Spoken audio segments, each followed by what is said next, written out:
నందివాహన నాగభూషణ దూషదోషనాశ వినాశన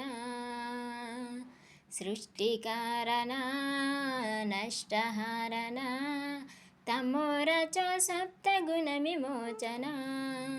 మాఘమాసం నా కృష్ణపక్షం నా చతుర్దశి నడు జామురాత్రి నా మహాలింగమై ఉద్భవించనంట బ్రహ్మ విష్ణుల అహం అనిగెనంట సృష్టికి మూలం నీవని తెలిసి సాహిల బడిలో మహిమకు మొక్కి అదే మహాశివరాత్రై వెలిసెనంట అరే ఓ జంగమా విభూతి లింగమా పక్కన పార్వతమ్మ తలపై గంగమ్మ అరే ఓ జంగమా మెడలో సర్పమా బూడిద దేహమా సిగలో సెందమమ సృష్టిని సృష్టించగా తొలిగా పుట్టవంట